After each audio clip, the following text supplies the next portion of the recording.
Bismillahirrahmanirrahim. Rabbi shrah li sadri wa yassir li amri wahlul 'uqdatam min lisani yafqahu qawli waj'alni waziran min ahli washdil lisani wahdi qalbi bihaqi nabiyika Muhammadin sallallahu alaihi wasallam. Rabbi zidna ilma warzuqna fahma amin ya rabbal alamin.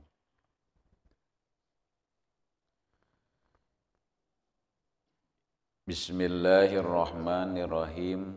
Yusanul jahru bil qiraati li ghairi ma'mumin bisubihin wa awalail isya'aini wa jum'atin wa fi ma yuqdo baina gurubis syamsi wa tulu'iha.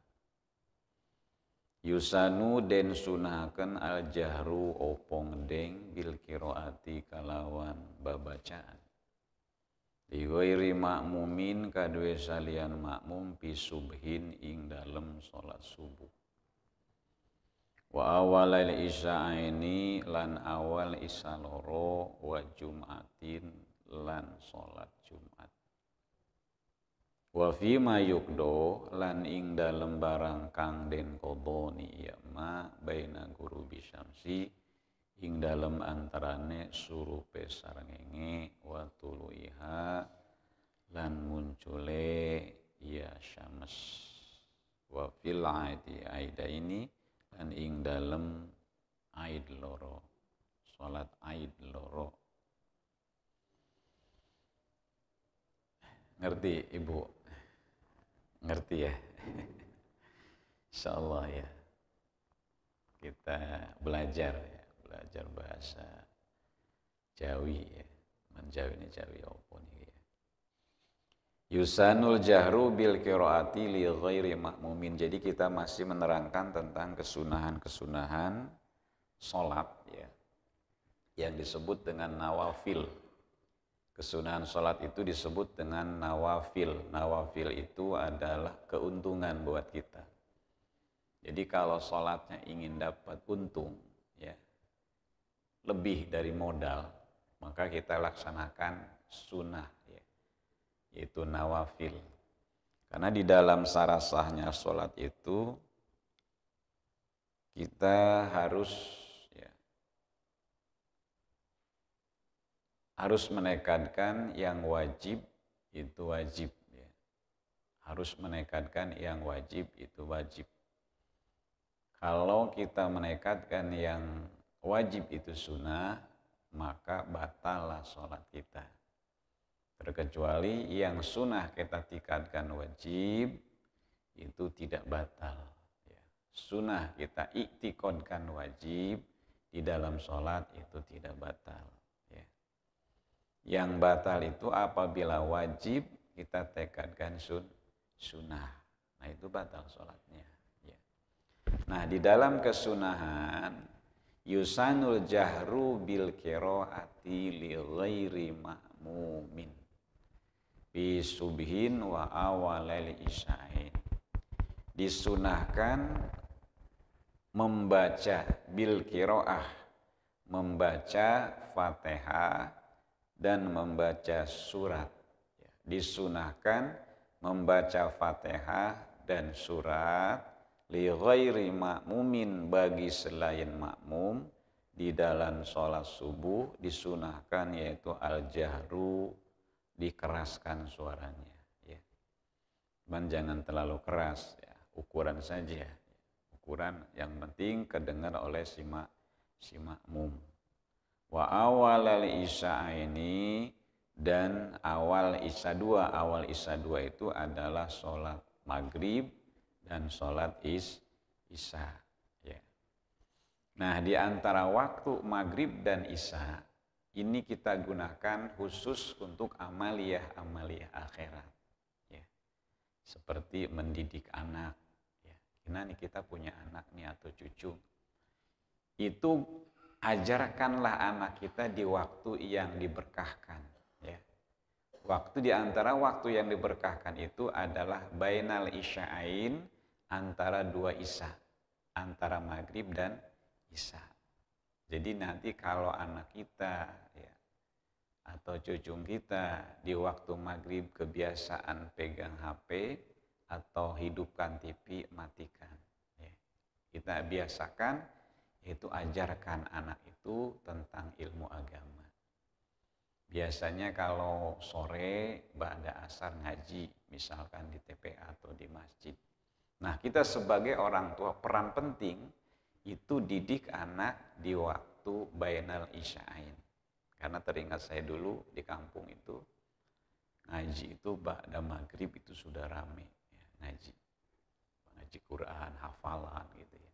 Makanya di pesantren itu, kalau ba'da maghrib itu namanya sorogan itu satu-satu ya, anak itu kita ajarkan bagaimana cara membaca Al-Quran ya, itu ba'da maghrib. Jangan kita aktivitaskan, jangan kita gunakan waktu itu untuk mohon maaf untuk haliah dunia ya. Kita gunakan haliah akhirat ya. Agar waktu yang diberkahkan itu betul-betul kita manfaatkan.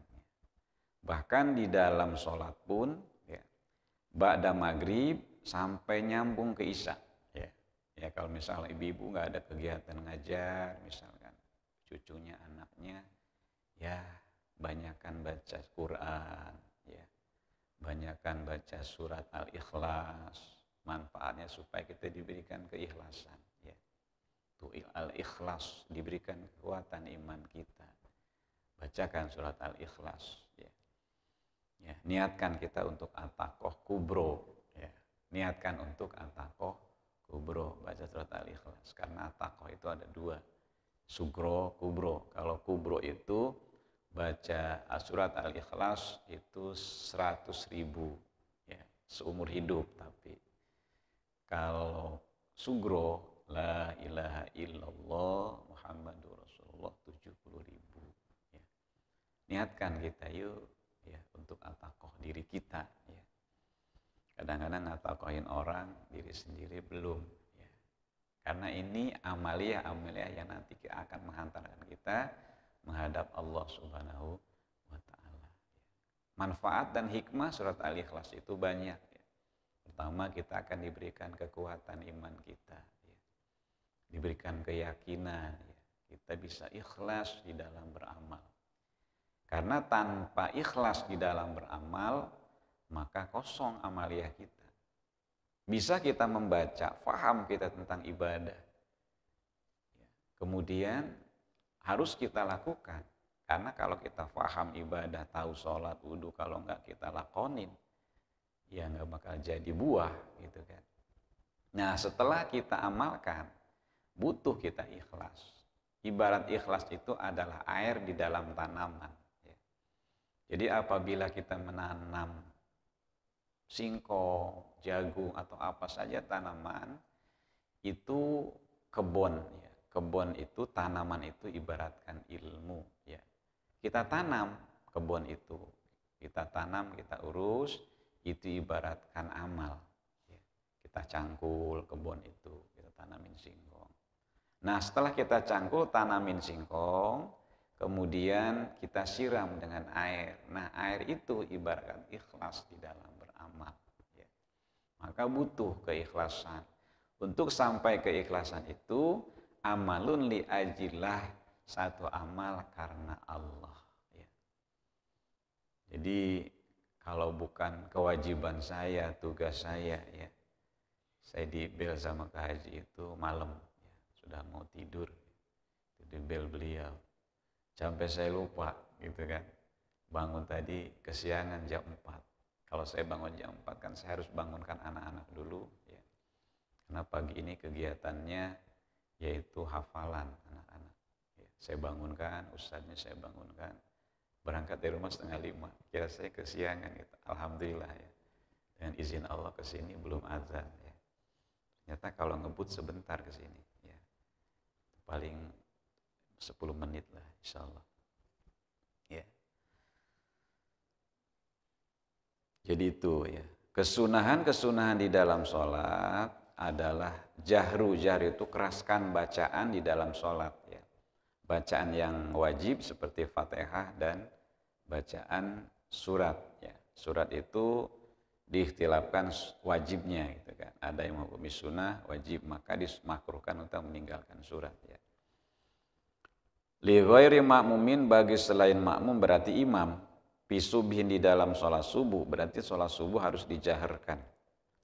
Wa aulal aina isya'in, dan sholat subuh yaitu sholat maghrib dan sholat isya disunahkan jahar. Ya. Nah, Ustaz, bagaimana kalau kita enggak kita zaharkan, gitu kan? Enggak kita zaharkan. Ya. Itu enggak apa-apa, cuma enggak dapat kesunahan aja, enggak batal sholatnya. Wa jum'atin, dan di dalam sholat Jumat. Wa fi ma yuqda baina ghurubi syamsi wa tulu'iha, dan di dalam yang kita qadha, ya. Baina ghurubi syamsi, di antara munculnya terbenamnya matahari sampai munculnya matahari, ya. Wa fi ma yuqda, ya. Sholat-sholat yang kita qadha, ya. Seperti maghrib, isya, kita qadha nih di waktu itu, ya, terkecuali selain di waktu baina ghurubi syamsi wa tulu'il fajri, ya. Kalau misalkan di waktu zuhur atau di waktu asar, walaupun kita qadha maghrib atau qadha isya, itu tidak boleh dizaharkan, ya, makruh dizaharkan. Jadi kalau misalkan dia sholatnya sholat maghrib, sholat isya di waktu malam atau di waktu baina ghurubi syamsi wa tulu'iha, di antara yaitu terbenamnya matahari sampai munculnya fajar, itu walaupun sholat qadha tetap disunahkan untuk dizaharkan, ya. Walaupun sholat sendiri, gitu kan. Li ghairi makmumin, selain makmum. Kalau makmum tidak boleh dizaharkan. Nah, bagaimana kalau makmum itu dizaharkan, dikeraskan bacaannya? Itu makruh, ya, makruh. Karena bisa taswis. Taswis itu atas wisuharamun. Bahkan bisa makruhnya makruh tahrim. Karena makruh itu ada dua, ada makruh tanzih, ada makruh tahrim. Makruh tahrim itu yang mendekati kepada haram. Ya. Kalau dia taswis itu mengganggu imam, ya. Bacaan itu mengganggu imam, nah itu bisa haram, ya, bisa haram, bahkan bisa membatalkan berjamaah, ya. Misalkan imam kita baca surat Fatihah atau surat Fatihah, surat pendek, misalkan surat-surat selain Fatihah, kita baca Fatihahnya keras, gitu kan, sampai imam terganggu dengan bacaan si makmum, itu nggak boleh, haram hukumnya. Wa fil aidaini, dan di dalam sholat Idul Fitri dan Idul Adha, maka disunahkan dizaharkan bacaan-bacaan Fatihah atau bacaan imam, bacaan Fatihahnya atau bacaan suratnya, ya.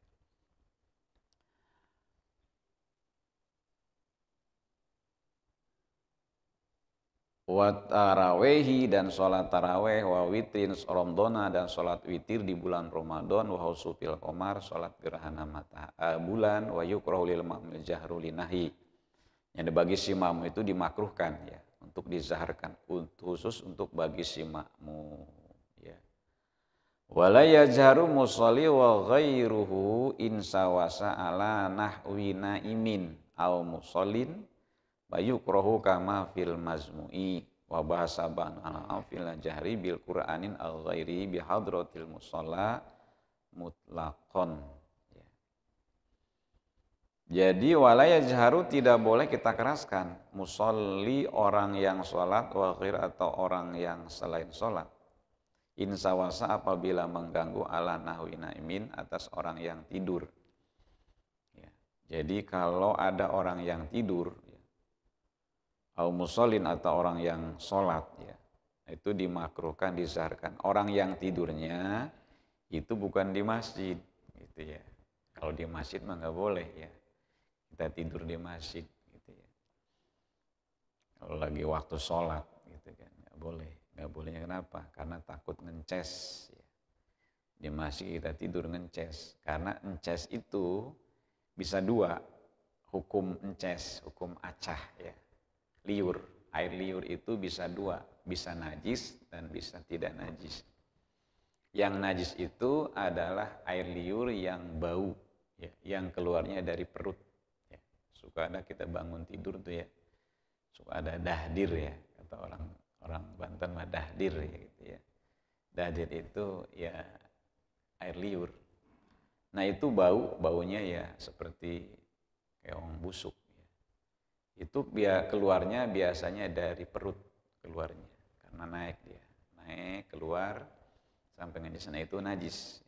Tapi dia kalau ngecesnya cuman hanya sebatas mulut saja, itu tidak najis. Air liur atau air ludah itu tidak najis. Karena kita telan juga nggak apa-apa hukumnya. Tapi kalau ences ya atau liur yang keluar dari perut ya, itu hukumnya najis ya, najis. Maka wajib ketika kita habis tidur untuk cuci muka, cuci mulut kita ya. Karena khawatir kan takut ada air liur tadi. Karena syarat sah sholat itu harus suci dari najis ya. Baik badan, pakaian, atau tempat. Itu syarat sahnya. Ya. Harus suci dari najis. Baik najis mukhafafah, ya mutawasito, atau mugholazah. Ya. Maka tempat tidur itu harus benar-benar steril dari najis. Ya. Kalau kita punya anak kecil, kalau dulu kan belum ada pampers tuh ya. Maka kita tidur itu jangan pernah memakai pakaian yang dipakai untuk sholat. Karena dikhawatirkan itu takut ada najis. Walaupun najis itu najis hukmiyah, najis yang tidak terlihat oleh mata kita. Maka wajib. Nah kemudian di dalam tempat pun kita tetap harus suci dari najis-najis gitu ya. Yang kita khawatirkan. Maka tidak boleh kita tidur di masjid dikhawatirkan takut ngences tadi gitu ya. Atau kalau memang mau tidur di masjid ya pakai alas lah gitu, pakai alas tidur, jangan pakai alas sholat, alas sajadah. Nah itu alasannya kenapa kita tidak boleh tidur di masjid. Ya sebetulnya boleh-boleh saja ya, tapi dengan catatan tadi harus pakai alas. Maka kadang-kadang mengganggu orang yang sholat ya. Kita bangunkan orang yang tidur di masjid itu. Kalau dulu saya waktu zaman masih kecil sih ya kadang banyak tidur di masjid ya dulu itu. Karena alasannya kalau tidur di masjid mudah untuk dibangunin gitu kan. Maka ada disebut dengan aula masjid ya di situ. Tidur kita supaya mudah dibangunin. Ini kadang-kadang tapi sebaliknya semakin nikmat tidur lupa kadang-kadang sholat gitu ya. Walaupun di masjid itu kadang-kadang seperti itu. Wa sunali munfaridin wa imamin wa ma'mumin takbiratun fi kulli khafdin wa rafin litibai. Dan disunahkan bagi munfarid. Munfarid itu adalah sholatnya sendiri. Ya berarti tidak berjamaah, sholat sendiri. Wa imamin dan imam, wa ma'mumin dan makmum. Berarti 3 kelompok ini, sholat munfarid, sholat imam, sholat makmum, takbirun fi kulli khafdin wa rafin, membaca takbir setiap kita turun dan setiap kita ngangkat ya. Litibai karena mengikuti pekerjaan Nabi ya. La firofin minar ruku'i bal yarfa minu qailan sami Allahu liman hamidah. Jadi disunahkan selanjutnya kesunahan sholat itu adalah membaca takbir. Ya. Takbir itu ibu, bapak ada 2. Ada takbiratul ihram ada takbiratul intiqal. Jadi takbiratul ihram itu masuk kepada rukun sholat. Maka wajib kita untuk membaca takbiratul ihram. Ya, kalimatnya adalah Allah, Allah. Ya. Syarat sah takbiratul ihram itu sudah kita kaji. Ya. Itu tidak boleh merubahkan huruf, ya, yang bisa merubahkan makna diantaranya. Allah, memanjangkan lafaz Allah itu boleh 7 alif 14 harakat. Boleh yaitu 4 harakat. Boleh juga 2 harakat. Sunnah kita panjangkan. A itu pangkal tenggorokan dengan nada A. Allah, kemudian sambungkan kepada al. Allah. Ya, caranya bibir ini tidak boleh gerak. Ya, itu. Karena kalau gerak sudah berubah dia al menjadi al menjadi waw. Au, lamnya hilang. Nah ini kadang-kadang ya. Ini harus kita jaga ya. Allah gitu. Allah. Nah, mengangkat tangan ini hukumnya sunnah ya. Karena kesunahan mengangkat tangan itu ada 4 ya. 1 ketika waktu kita takbiratul ihram ya. Nih kesunahan mengangkat tangan. Ya, cara mengangkatnya itu sejajarkan dengan pundak. Nah ini. Allah sejajarkan dengan ini ya, dengan putil telinga nih. Allah. Nah, ininya hadapkan ke depan. Allah, jangan terlalu lebar, jangan terlalu jarang, sedang lah. Jangan dirapatkan. Nah, begini ukurannya, sedang-sedang saja ya. Karena khairul umuri awsatuha, sebaik-baik perkara itu sedang aja gitu ya caranya. Itu kesunahan ya. Maka kita perhatikan kadang-kadang ya. Banyak orang mengangkat tangan itu kadang-kadang ya tidak dengan ilmunya. Maka mengangkat tangan yang disunahkan litibai mengikuti sholatnya Nabi itu adalah sejajar dengan ini ya, angkat ya. Allah ya.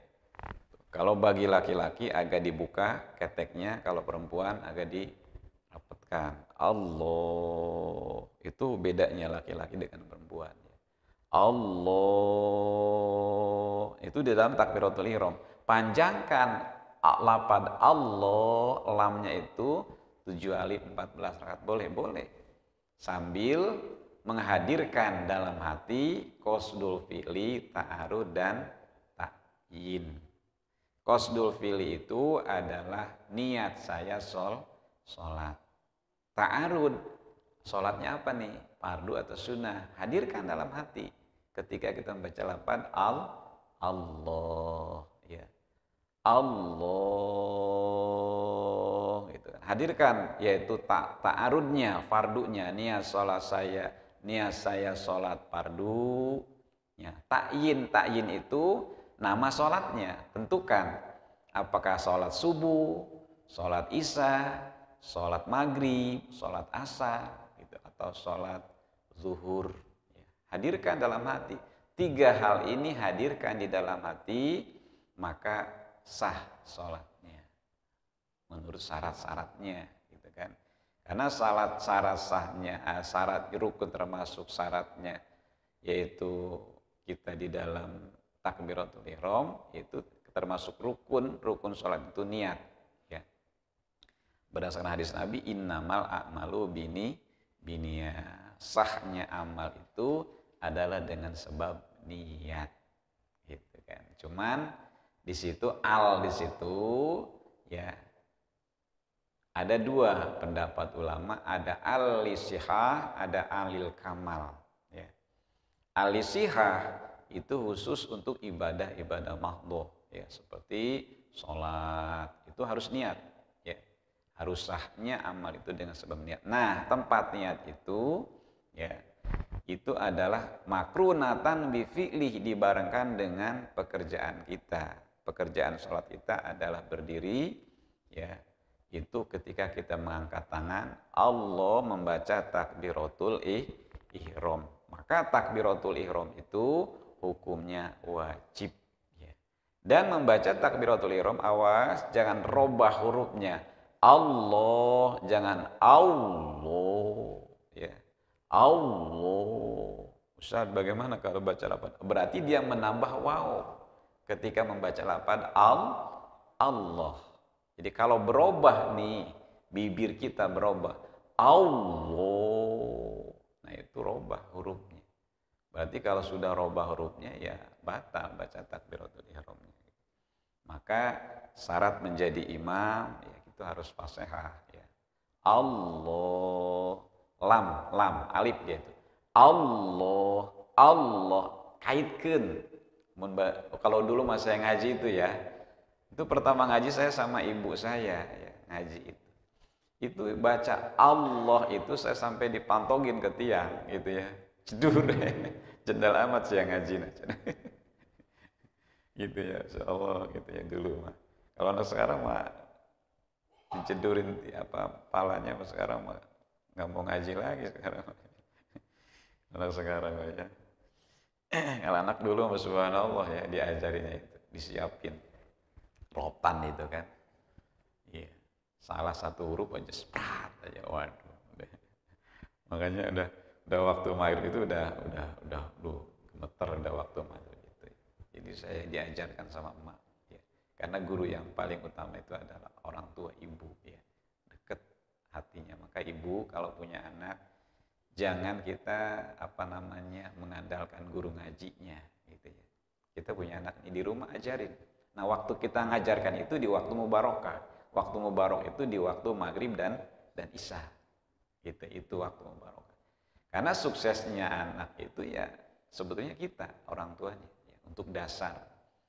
Nah, setelah nanti dasarnya bisa baru serahkan ke yang lain. Ya seperti itu dulu gitu ya. Makanya alhamdulillah untuk Quran itu adalah saya dididik oleh orang tua. Walaupun ya orang tua saya itu bukan ustadzah, bukan. Ya. Tapi ya orang tua saya itu ngajinya memang sampai tua, ngaji terus gitu. Ya. Sampai punya anak berapa itu saya ya. Dan diajarkan kepada anak-anaknya.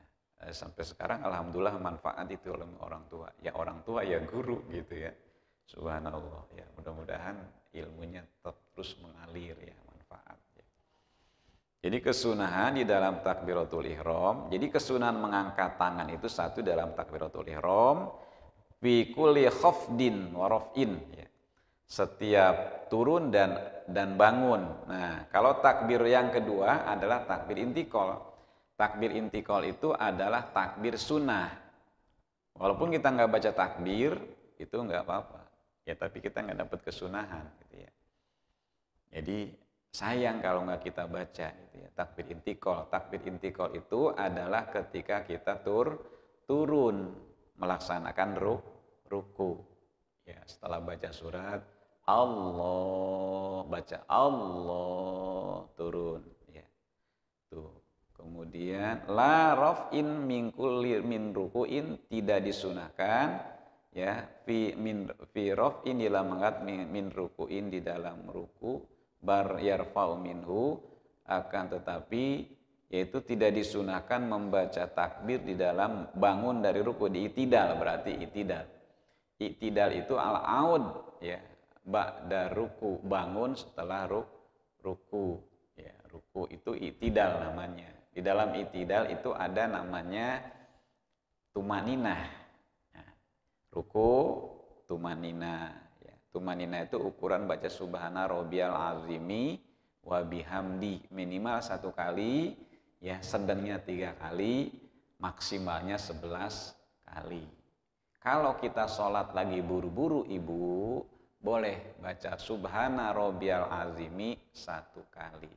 Subhana rabbiyal azimi, jangan azimi, azimi ya. Subhana rabbiyal azimi wa bihamdi. Kadang-kadang kita cuma dengar aja sih ya bacaan itu, nggak di sorogin gitu ya. Azimi. Kalau azimi, azumi harusnya azumi. Tapi di situ kalimatnya azimi, isim fa'il. Kalau azumi itu isim af'al tafdil. Subhana rabbiyal azimi wa bihamdi.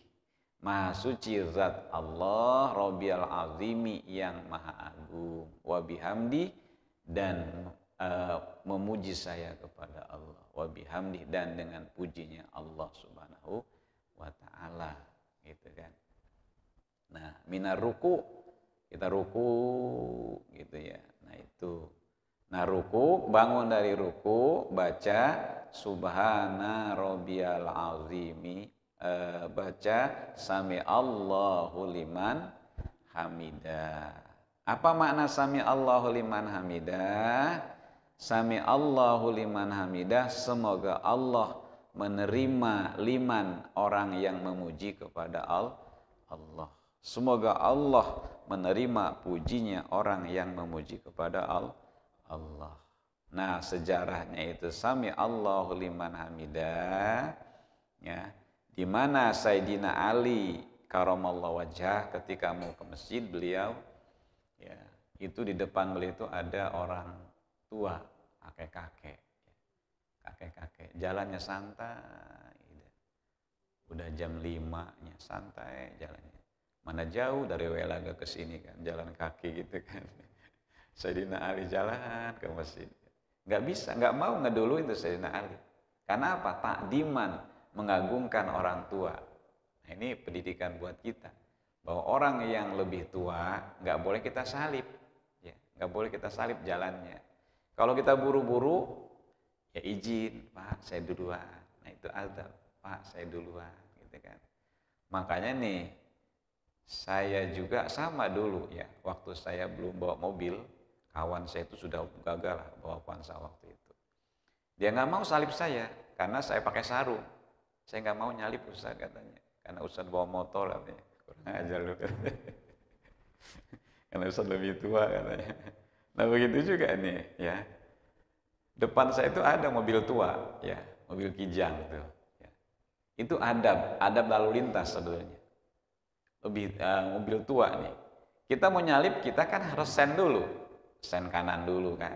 Dim dulu, klakson dulu. Ini adalah izin bahwa kita buru-buru. Ya. Nah, ini adab. Di dalam agama pun seperti itu. Nggak boleh kita mendahului orang tua jalan, gitu kan. Nah, di situ Sayyidina Ali karamallahu wajhah ketika mau sholat subuh ada orang tua. Ketika sudah sampai ke masjid, orang tua itu nggak masuk ke masjid. Dia malah mengkol, bukan ke masjid. Nggak tahu si orang tua itu adalah orang Nasrani, gitu kan. Nah, begitu sampai ke masjid, Rasulullah itu dalam keadaan ruku waktu itu. Ya. Sampai rukunya Rasulullah itu baca tasbihnya sampai 11 kali pada waktu itu. Kemudian di Rasul ketemu, Sayyidina Ali masih ketemu Rasul dalam keadaan ruku. Nah, kalau imam dalam keadaan ruku, buru-buru kita langsung niat takbiratul ihram, langsung ikut imam ruku. Ya. Allahu Akbar. Kemudian kita jangan baca Fatihah, langsung ruku. Nah, ketika kita menemukan tumaninah dalam rukunya imam, maka ketemulah yaitu rakaat sholat. Man adroka ruku'an fi mal imam akon adrok as-sholat. Sama, kita mendapatkan ruku rakaat di dalam sholat. Itu patokannya. Kalau kita masuk ke masjid, imam itu masih ruku, buru-buru kita kejar imam bareng dengan imam tumaninah, gitu kan. Nah, Rasul itu tumben, biasanya cuma 3 kali baca subhana rabbiyal aziminya wa bihamdi, cuma 3 kali ya. Ini mah sampai 11 kali Rasulullah. Bahkan sampai kesel jamaah gitu kan. Sampai kesel makmum gitu kan. Bertanya, kenapa ini Rasulullah ya, apa ngantuk gitu ya gitu. Nah, ketika setelah sholat ya, kemudian Rasul ditanya, ya Rasul, engkau nggak biasanya dalam keadaan ruku itu kok lama gitu kan. Oh, jadi ketika saya sholat, ketika saya wahai para sahabatku, kata Rasul, saya itu didatangi oleh malaikat Jibril dan pundak saya itu ditahan oleh malaikat Jibril, tidak boleh bangun. Ya. Di sayap malaikat Jibril itu menahan pundak saya jadi nggak bisa bangun. Nah, ketika Sayyidina Ali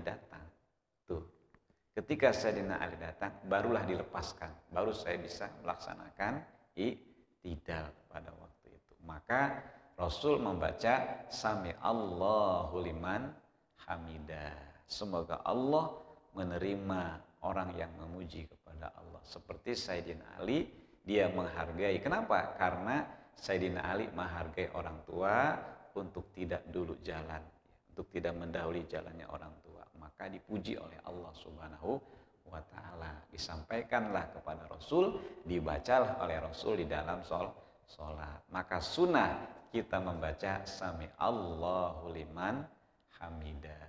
Rabbana lakal hamdu, teruskan mil'us samawati wa mil ardi wa mil'u ma syi'ta min syai'im ba'du. Boleh mil'a, boleh mil'u, manggo silakan. Mil'as samawati wa mil ardi wa mil'a ma syi'ta min syai'im ba'du. Jadi tata cara kaifiatnya kita baca Sami Allah. Nah, begini mengangkat tangannya, disunahkan mengangkat tangan Sami Allahu liman hamidah, turunkan. Ya. Menurunkan tangan ketika kita baca Sami Allahu liman hamidah boleh diletakkan di sini, boleh diturunkan. Ya. Dengan catatan jangan digoyang-goyangkan. Ya. Karena merusak kepada tumaninah. Karena di situ ada tumaninah. Tumaninah itu as-sukutu ba'dal harokat, diam setelah bergerak. Jadi setelah kita Sami Allahu liman hamidah, turunkan tangan kita. Yang lebih enak sih di sini. Ya. Jadi nggak dikunci kalau di sini, nggak goyang-goyang. Kalau di sini kadang masih goyang di bawah, gitu ya. Boleh di sini letakannya, boleh juga di bawah. Dengan catatan jangan kita gerakkan tangan kita. Karena ketika kita gerakan tangan kita, maka batal sholat kita. Ya, paham Ibu ya? Itu sunnah kita mengangkat tangan di dalam membaca Sami Allahu liman hamidah. Kemudian disunahkan lagi takbiratul intiqal ketika kita turun melaksanakan sujud. Ya. Kemudian bangun dari sujud, sunnah membaca takbiratul intiqal. Ya, melaksanakan sujud. Kemudian bangun dari sujud, melaksanakan rakaat kedua, kita sunnah juga membaca takbiratul intiqal. Allahu Akbar. Dan di dalam kesunahan mengangkat tangan itu ada 4 di dalam sholat. Ya. 1, ketika kita takbiratul ihram. 2, ketika kita turun melaksanakan ruku. Ya. 3, ketika kita mengangkat tangan, ketika kita bangun dari ruku, angkat tangan kita. Yang 4, ketika kita bangun dari rakaat yang kedua, ya sholat bangsa 4 rakaat atau 3 rakaat, maghrib atau sholat isya, ya sholat duhur. Kan di dalam tahiyat awal itu kan sunnah tuh, setelah melaksanakan tahiyat awal kita bangun. Ya untuk melaksanakan rakaat yang ketiga misalkan. Nah itu disunahkan kita mengangkat tangan. Ya, disunahkan kita mengangkat tangan. Allah, mengangkat tangannya seperti ini. Ya boleh, yang penting mengangkat tangan gitu ya. Allah, bangun dari tahiyat awal, bangun. Allah, angkat tangan. Selain itu maka tidak disunahkan. Ya selain itu. Terkecuali rokaat yang ketiga nih. Rokaat yang ketiga kita ada lungguh istirahat, duduk istirahat. Setelah kita sujud, ya mohon maaf, setelah kita sujud mau melaksanakan rokaat yang ketiga, itu kita ada jeda. Jeda itu kita duduk istirahat dulu. Ya, duduk istirahat, bangun dari sujud, Allah.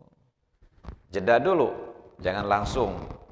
Nah kalau kita jeda ada jedanya sebentar, kemudian kita bangun, ya bangun, kemudian melaksanakan rakaat yang ketiga, di situ disunahkan kita mengangkat tangan.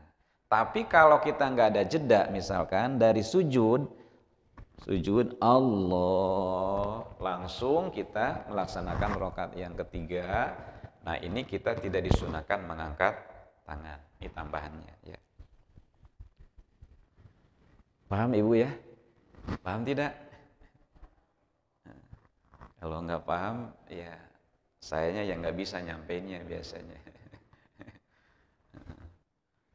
Ya mungkin itu saja, mungkin Ustaz, Ibu, yang saya sampaikan sedikit tentang kesunahan-kesunahan. Nanti lebih luasnya kita ada ruang tanya jawab.